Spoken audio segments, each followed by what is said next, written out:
Hello guys, welcome to my YouTube channel. मैं लेकर आपके लिए दियोर बात है। एपिसोड की शुरुआत पूजा शुरू होने से होती। मीनाक्षी की माँ और बहन आती। मीनाक्षी उन्हें देखकर खुश हो गई। भाभो ने अपनी सगाई की खबर के लिए बधाई दी। उसकी माँ छवि के बारे में पूछती कि सब कुछ ठीक है। भाभो कहती कि उसकी तबीयत ठीक नहीं है, नहीं तो वह आ जाती। मीनाक्षी कहती कि मुझे पता है कि छवि अपने स्वास्थ्य के कारण नहीं आ सकती। भाभो उसे रसोई में जाकर करने के लिए कहती। वह अपने परिवार का अंदर स्वागत करती और उन्हें पूजा के लिए बैठने के लिए कहती। कुछ मंत्र बजते हैं। कविता आती है और कहती कि वह अपना सारा काम छोड़कर यहाँ आई है क्योंकि वे उसे बहुत सम्मान देते। भाभो ने आने के लिए धन्यवाद दिया क्योंकि आज उनका बड़ा दिन है। बाबा से कहते कि आप हर समय टीवी पर रहते। कविता मधुर व्यवहार करती और कहती कि क्या मैं टीवी में देख सकती हूँ क्योंकि वोटों की गिनती हो रही है। भाभो ने संदेश से कविता को अंदर टीवी के पास ले जाने के लिए कहा। छवि नेल पॉलिश लगाती और खुश होती। पुष्पा आती और उसे आराम करने के लिए कहती। वो उसके लिए जूस लाती। छवि कहती कि तुम घर का सारा काम अकेले कर रही हो और मैं यहाँ बैठी हूँ, मुझे बुरा लग रहा है। पुष्पा उसे आराम करने के लिए कहती है। पुष्पा की दोस्त आती है और कहती है कि मैं तुम्हें यह बताने आई थी कि कोई रजनी अस्पताल नहीं है। छवि तनावग्रस्त हो जाती। पुष्पा छवि से पूछती कि क्या नाम सही था। महिला कहना है कि शायद किया कोई अस्पताल नहीं है।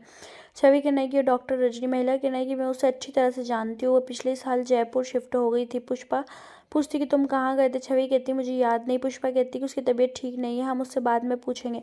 महिला चली जाती है। पुष्पा सोचती कि संध्या सूरज से कहती कि शायद जाकिर नहीं आएगा क्योंकि वह व्यस्त है। आकर सुन लेता है। वह कहते हैं कि ऐसा लगता है कि आपको हमारी दोस्ती पर भरोसा नहीं। संध्या कहती मैं आती हूँ लेकिन मुझे लगा कि तुम नहीं आओगे। जाकिर का कहना है कि इसका मतलब है कि आज आपकी खुशी दोगुनी होगी क्योंकि मैं किसी ऐसे व्यक्ति को लाया हूँ जिसे आप प्रशिक्षण के बाद से जानते हैं। संध्या कहती है राहुल। वह नहीं कहता है और मुस्कुराता है। वह 1 मिनट कहता है और ऑफिसर सी को बुलाता है। संध्या उसे देखकर आश्चर्यचकित हो जाती है। जब संध्या की ओर देखकर मुस्कुराती है तो हर कोई ऑफिसर सी की ओर देखता है। संध्या कहती है सी सर।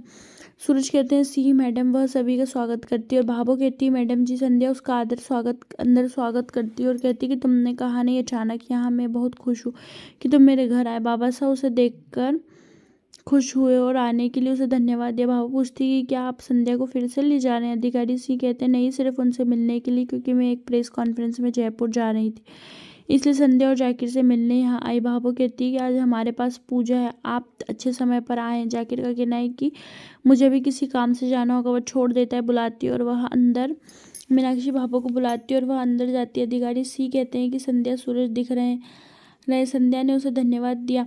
लक्ष्मण संध्या से कहते हैं कि भाभो उन्हें बुला रहे हैं। संध्या कहती मैं अभी आती हूँ। ऑफिसर सी कहती हैं कविता को वहाँ टीवी देखते हुए देखती। कविता उसका स्वागत करती है और सोचती कि शायद यह संध्या की सहकर्मी है। अधिकारी सी ने नेता कविता के टीवी समाचार भी देखते हैं और अग्रणी अधिकारी सी पूछते हैं कि क्या वह कविता है। कविता हाँ कहती है। अधिकारी सी सोचते हैं कि वह वही है जिसने संध्या को जीतने से रोकने के लिए उसके पास जाते हैं और भाभो को आते देख रुक जाते हैं। भाभो कविता और उसे पूजा में शामिल होने के लिए कहती है। मोहित और एमिली पूजा करते। कविता टीवी पर वापस जाती है, खुश होती है कि वह अपनी जीत के करीब है। वह 40,000 वोटों से आगे। अधिकारी सी अपना परिचय आईपीएस अधिकारी अग्रिमा सिंह के रूप में देते। वह पूछती कि क्या तुम्हें कुछ याद है।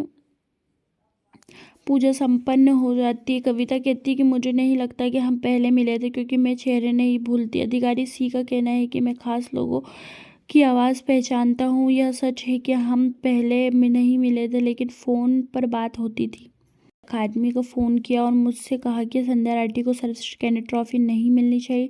कविता कहती है ओ आप ही वो ऑफिसर सी हैं। ऑफिसर सी कहते हैं हाँ मैं हूँ जिसे इस बात से इनकार कर दिया। अगर उसका परिवार आपसे इतना प्यार करता है और आपका इतना सम्मान करता है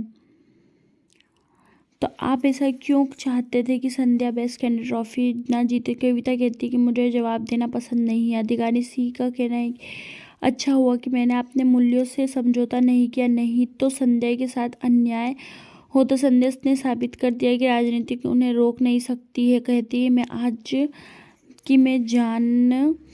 मैं जानना चाहती हूँ कि तुम ऐसा क्यों चाहते थे। कविता का कहना है कि मैं नहीं चाहती थी कि उसे बेस्ट कैंडिडेट ट्रॉफी मिले और उसकी पोस्टिंग पुष्कर में हो। भावो सुन लेती है और प्लेट गिरा देती है। एपिसोड समाप्त होता है। आने वाले एपिसोड में कविता भाभो को सच्चाई बताती है क्योंकि उनके बीच एक सौदा हुआ था। एपिसोड समाप्त होता है। आने वाले एपिसोड की अपडेट जानने के लिए हमारे चैनल को लाइक सब्सक्राइब कीजिएगा।